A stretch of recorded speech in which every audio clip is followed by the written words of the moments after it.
Buenos días, Buen día. dando audio, a ver si me escuchan bien. Buenos días. Buen día.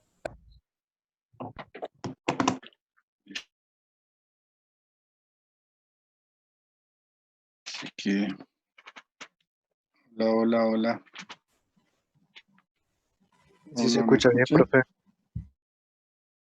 Sí, sí. Bueno, parecía que estaba desconectado mi micrófono. Bueno, al final perdí, sí.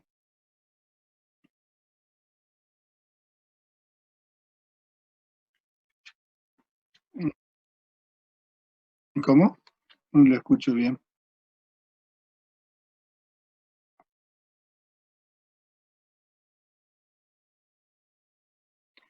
Lo que pasa es que me quedé sin batería en el celular y lo tenía cargando. A ver.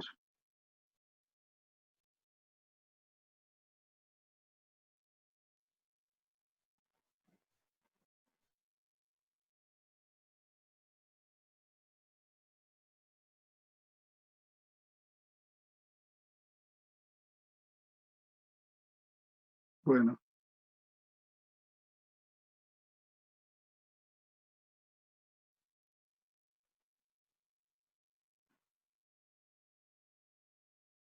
bueno.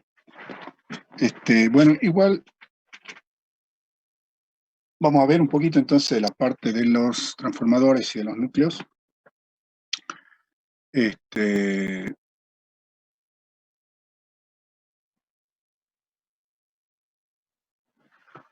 Al final se malogró nomás mi power.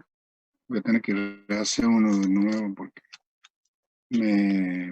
no sé, se perdió, no, parece que no lo guardé o cuando se guardó no se guardó bien, pero el asunto es que lo perdí. ¿Y se fijó en archivos recuperados, profe? No, capaz que ahí está, ¿no? Yo pensaba que a veces siempre te lo guarda, vete de ahí, pero no sé, justo el Power parece que no tiene esa opción, no sé. Pero lo busqué, no lo encontré, así que opté por plan B. Bueno, vamos a mirar un poquito entonces el tema del transformador, la parte magnética, digamos. Entonces,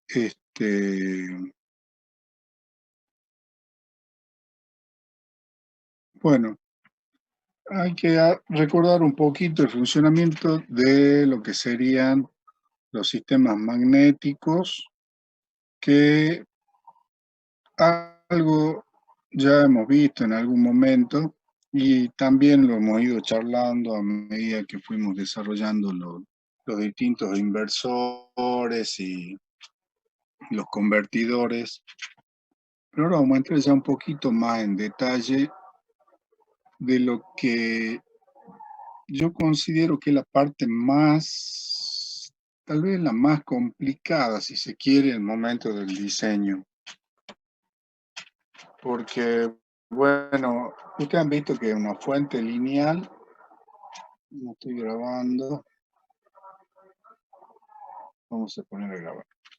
Bueno, les decía entonces que ustedes han visto que en una fuente lineal es relativamente fácil, si se quiere, una vez que uno ya maneja el tema de los reguladores, la selección de los rectificadores, el cálculo del filtro y hasta inclusive la regulación, porque ya tenemos integraditos que nos permiten con un par de resistencia, un potenciómetro, por lo menos de forma básica, armarnos una fuente regulada. Nada más que el tema, bueno, como ya también lo dijimos, es que la fuente lineal tiene baja eficiencia porque todo lo que cae sobre el regulador es energía que se pierde. Entonces la switching, como una mejora en cuanto a la eficiencia, eh, trata de entregar energía en el momento en que se la demanda y cuando no la necesitan, no se la entrega. y al mismo tiempo elimina el transformador de gran tamaño y peso, que es el que básicamente hace toda la transferencia de energía hacia el secundario y hacia nuestro circuito de salida de la fuente. En el caso de la fuente de switching, nosotros estamos ya trabajando con frecuencias muy superiores a los 50 Hz que lo tenemos en la red, con la cual nos manejamos los transformadores comunes, le llamemos. Entonces acá ya establecimos frecuencias superiores a 20 kHz, pero podemos llegar tranquilamente en algunos tipos de fuentes al megahertz. O sea, estamos hablando de 100 kHz, 200 kHz o en algunos casos fuentes de más alta frecuencia.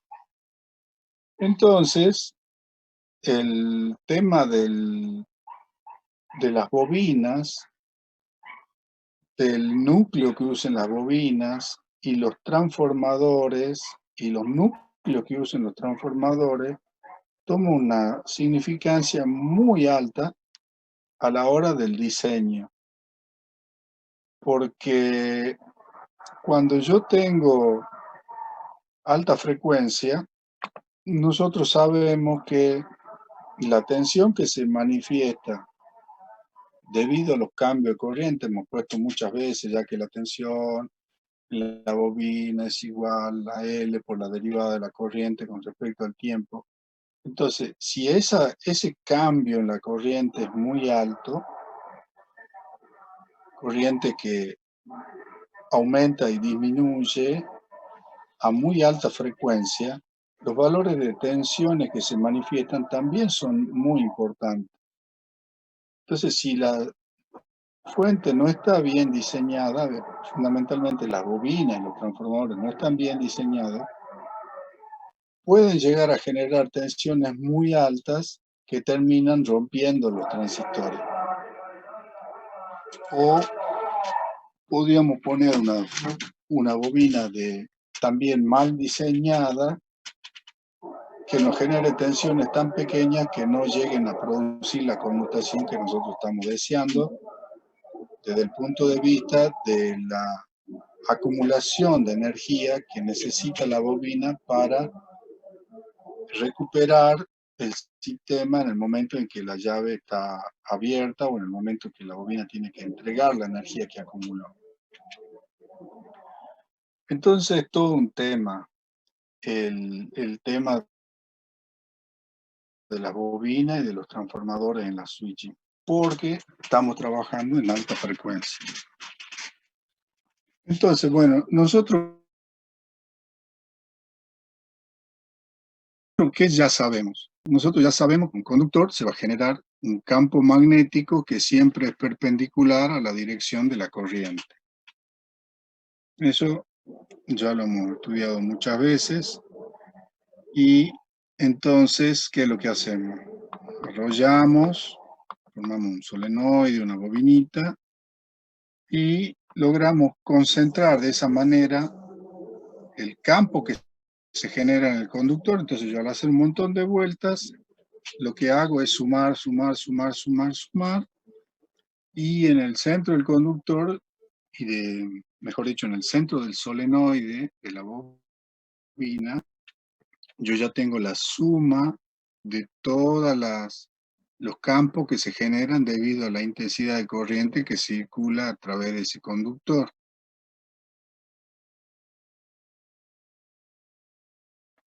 El flujo o que nosotros normalmente le llamamos o intensidad de campo. Y bueno, eso se mide en Gauss o en Weber por metro cuadrado. Y la intensidad de campo en Ørsted o también en ampere por vueltas. Bueno, entonces nosotros le hacemos círculo corriente, generamos H, la intensidad de campo. Nosotros generalmente digamos, muy raras excepciones, pero en la mayoría de los casos, le ponemos un núcleo. Y ese núcleo ya hemos visto que pueden ser materiales ferromagnéticos, ferrimagnéticos, ferritas, o algún tipo de aleaciones que nos permitan también concentrar el campo. Entonces, esto también lo habíamos estudiado ya hace un tiempo, aparece el concepto de la histéresis, que si hacen memoria, nosotros cuando en una bobina hacemos circular corriente y se genera la intensidad de campo H, a medida que la corriente va creciendo, el campo también crece. ¿Y qué es lo que pasa? Dependiendo del tipo de núcleo que yo tengo, ese campo generado en el conductor se magnifica. Es como si se amplificara debido a los dipolos magnéticos que tienen los materiales, hablando específicamente de los materiales magnéticos, que se orientan y me permiten generar una densidad de campo, un B o una inducción magnética B, es muchas veces superior a H. Y eso es lo que me permite que empiece a crecer rápidamente, entonces aparecen valores de B con una pendiente bastante alta, digamos. Si yo sigo aumentando esa corriente, después empezamos a entrar en una zona en donde ya como que todos esos dipolos se orientaron de tal manera que por más que yo les haga influenciar por un campo magnético más intenso, no se ve ese aumento en la densidad de flujo o en la inducción magnética, y se empieza a producir un aplanamiento en la curva, que sería la zona esta del codo, hasta que llegamos a un momento en el cual ya prácticamente no hay aumento. Entonces decimos ya que se saturó el material. Y por más que yo siga y siga aumentando la intensidad de campo, o sea que siga aumentando la corriente, ya no se ve ningún crecimiento en B, ya no crece la inducción magnética o la densidad de flujo dentro del material. Hasta ahí llegó, se saturó, decimos. Entonces, nosotros debemos es generar corriente que se acumule en el transformador o en las bobinas, y después esa corriente y ese campo generado a partir de la corriente lo podamos recuperar. Entonces, yo tengo presente todas estas diferentes transformaciones que se producen dentro de los materiales magnéticos para ver en cuál zona a mí me conviene trabajar. Porque si yo estoy trabajando en zonas de saturación, por más que yo genere más o menos corriente, ahí prácticamente el aprovechamiento de la energía es prácticamente nulo. Bueno, entonces, eso después, por supuesto, si yo voy reduciendo de nuevo la intensidad magnética, o la intensidad de campo, mejor dicho, no vuelve por el mismo camino, sino que empiezan a aparecer algunos otros fenómenos, o sea, esta línea de trazo, lo que hicimos, el caminito que hicimos recién. Entonces, fíjense acá en el dibujito, yo tengo los dipolos desorientados, y después ya cuando incidió el campo sobre el material, los dipolos se orientan. Cuando yo vuelvo a reducir la intensidad de corriente y se reduce de nuevo H, la intensidad de campo, queda material, dijimos, magnetizado, entonces ya no retorna por el mismo camino que subió, sino que cuando llego yo al valor de intensidad de campo 0, aparece lo que le llamamos, ¿se acuerdan?, el magnetismo remanente, que es una imantación que queda en el material del núcleo y que cuando yo quiero hablar ese magnetismo remanente, me veo obligado a generar una corriente en sentido contrario, es decir, hago circular la corriente ahora en el otro sentido para generar un campo opuesto al anterior e ir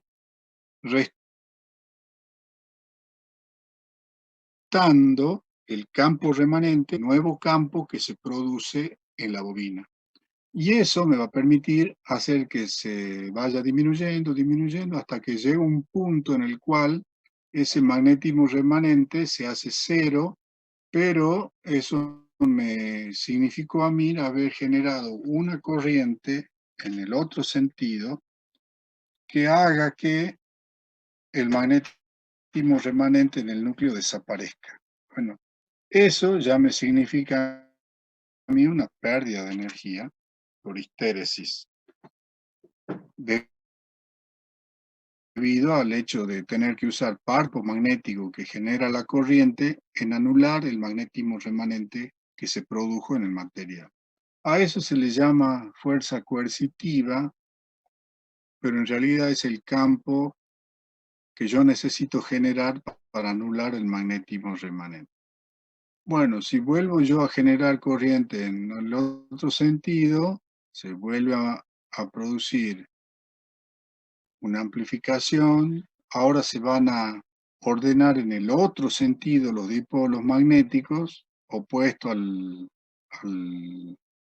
efecto anterior, y voy a pasar de nuevo por las tres zonas, hasta que alcance de nuevo la saturación. Y si repito, lo mismo que analizamos hace rato, de disminuir la corriente, volvemos a ver de que aparece un magnetismo remanente en el otro sentido, que también para poder anularlo voy a tener que volver a generar corriente en el otro sentido y llegar a un cierto valor que me permita anular el magnetismo remanente. Entonces, toda la superficie esta de la hojita o de la curva de histéresis son pérdidas. Eso me significa a mí cuánto me demanda de pérdida o cuánta energía me demanda el núcleo que hemos usado simplemente para magnetizarlo y desmagnetizarlo. Bueno, entonces va a ser muy importante saber qué tipo de núcleo vamos a usar y ver si esto se hace a alta frecuencia, ver cuál es su comportamiento y no sea que la alta frecuencia también haga que se sature más rápidamente y no le dé tiempo a los dipolos a cambiar de sentido, de magnetizarse y volver a magnetizarse en el otro sentido. Sumado al hecho de que, la inducción magnética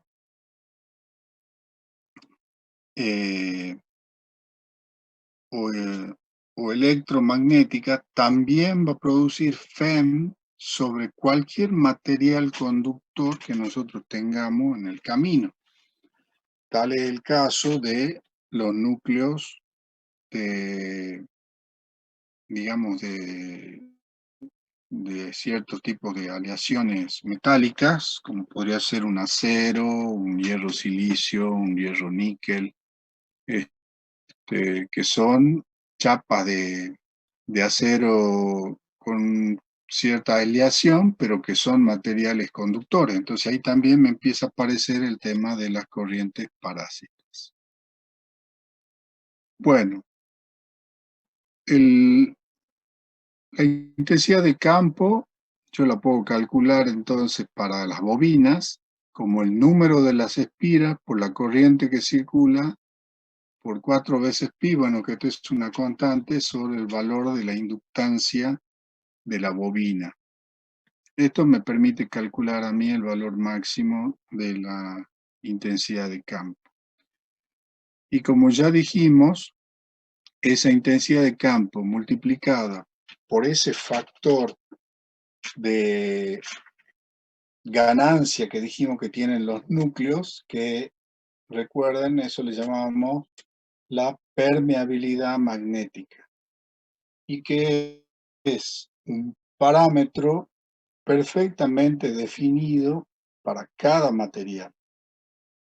O sea, yo tengo una permeabilidad magnética en el acero común, tengo una permeabilidad magnética en el hierro silicio, en el hierro níquel, en las aleaciones de aluminio, níquel, cobalto, en las ferrites. Es decir, cada material tiene asociado una permeabilidad magnética. De lo que estamos hablando y de lo que nos interesa, bueno, son los materiales que lo usamos como núcleo de bobinas o de transformadores, pero todas las sustancias que existen, todos los materiales que existen, tienen permeabilidad. El aire, el cobre, el bronce, el agua, la madera, los plásticos, los materiales sintéticos, cualquier material tiene asociada una cierta permeabilidad magnética. En algunos casos también lo vimos cuando vimos materiales magnéticos, que pueden ser algunos materiales que en lugar de concentrar el campo, lo hacen disminuir dentro del material, que son el caso de los diamagnéticos. Y en el caso es decir, lo que tratan de, en lugar de concentrarlo, lo rechazan el campo. Por ejemplo, el cobre. Pues si el cobre fuera un material que concentraría campo, el campo en lugar de estar afuera estaría adentro. Entonces ese es un bronce, ese tipo de materiales son materiales que rechazan, digamos así, los campos.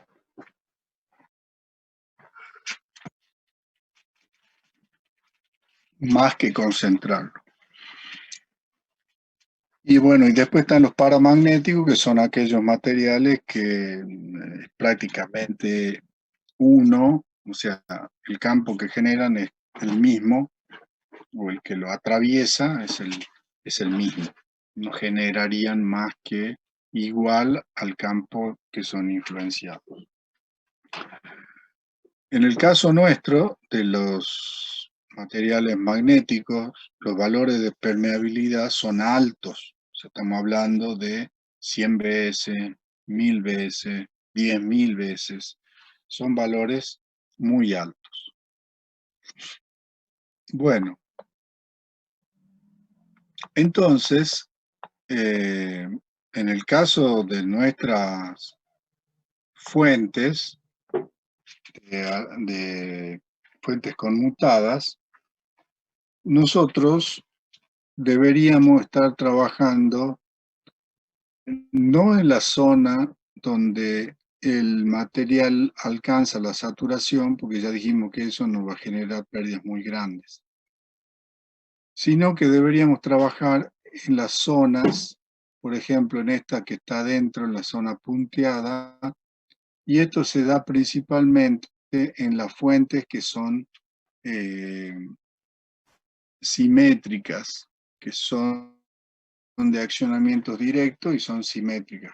Por ejemplo, las puentes, las semipuentes, donde la corriente yo la hago circular en un sentido, por ejemplo, con un transistor, si es una semipuente, recuerden, transistor, capacitor, circula en un sentido.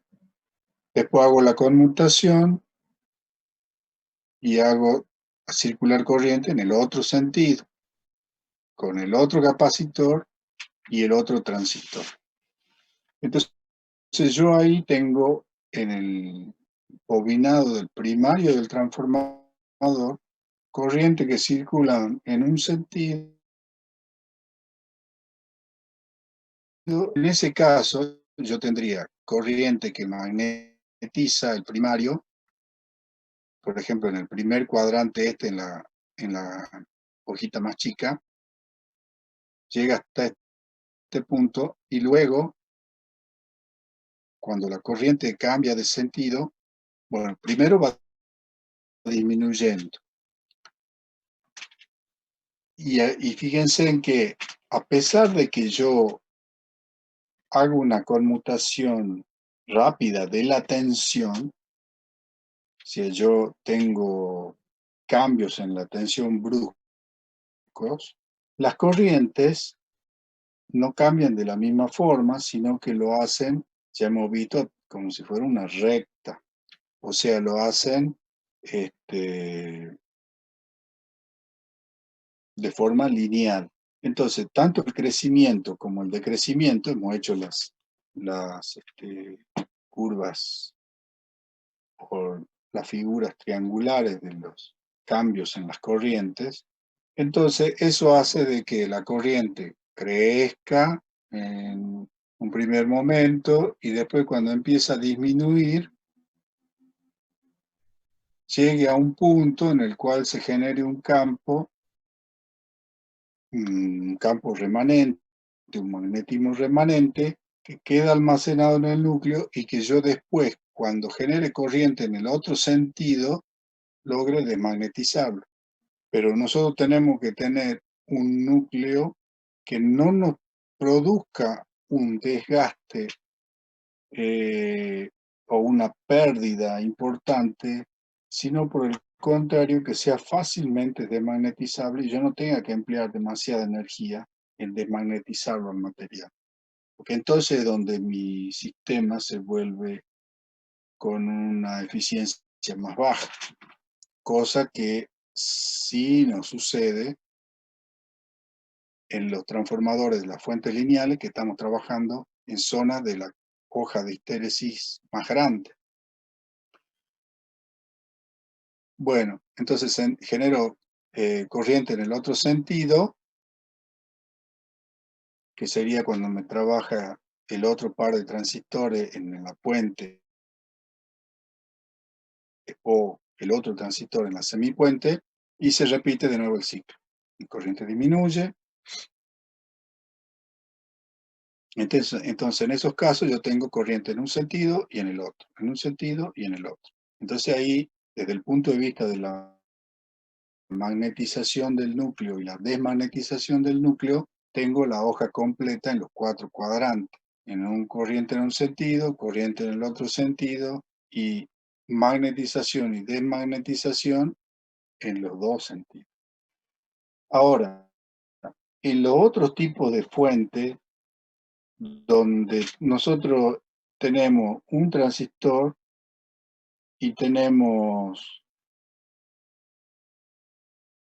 a la salida un diodo o un par de diodos o una bobina de recuperación, por ejemplo la flyback o la forward, dijimos que ese tipo de fuentes trabajan de forma discontinua.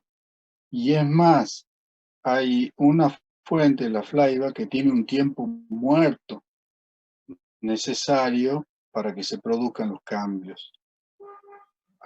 A veces también en las fuentes puente y semipuente le generamos un tiempito motores. Ahí de todas maneras, a pesar de que pueda llegar a haber un tiempo muerto, igual la corriente va a circular en un sentido y después va a circular la corriente en el otro sentido. Pero en la flyback y en la forward, yo tengo corriente que circula en el primario en un sentido y después se corta, o sea, después desaparece la corriente en el bobinado primario. Entonces, yo tengo corriente en un sentido que después se vuelve cero, corriente en un sentido que después se vuelve cero. si bien cuando la corriente desaparece, si yo tengo una bobina de recuperación, aprovecho y genero una contraFEM en el secundario en ese tiempo de recuperación, en esos casos, fíjense, tengo esta otra curva C o B, que sería el caso de la fuente en donde yo tengo corriente en el primario y después se anula, se vuelve a cero. Entonces, en este tipo de fuentes, yo voy a tener un funcionamiento de los núcleos solamente acá, en esta zona, en el primer cuadrante, donde la corriente crece en un sentido y después se anula. Crece en un sentido y después se anula. Crece en un sentido y...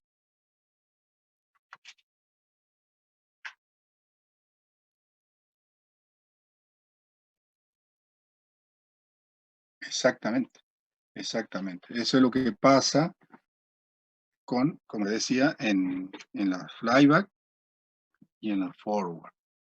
Entonces, al no generar corriente en el otro sentido, no se le desmagnetiza, queda acá, queda ahí trabajando. Entonces ahí tenemos un funcionamiento de la bobina o de los transformadores distinto al otro caso. Por eso van a ver ustedes que en general cuando los requerimientos de eficiencia y de potencia en las fuentes es alto, se prefiere trabajar con puente o con semipuente y se dejan las flyback, las forward, para fuentes pequeñas, de baja potencia. Porque si no, yo tengo acá un magnetismo remanente y tengo como una pérdida muy grande, porque fíjense que el aprovechamiento que yo tengo acá no es tan grande. No puedo generar corrientes tan intensas. Entonces, bueno,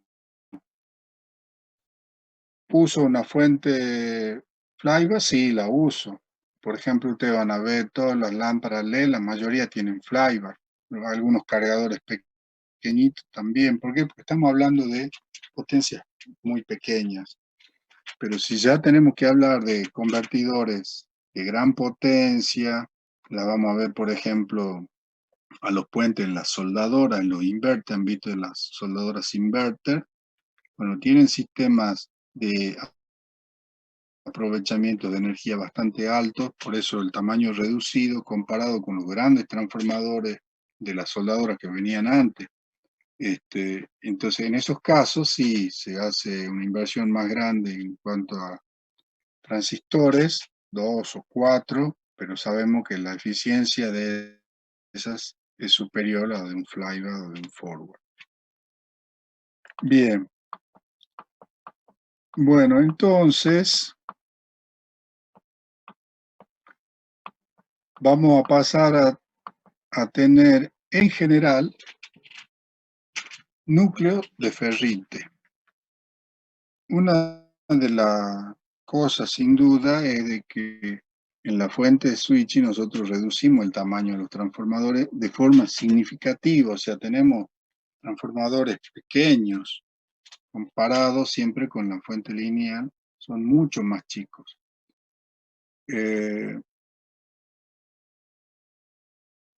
Entonces acá, por ejemplo, tenemos varios modelos. Están los toroidales, los tipo E y algunos especiales.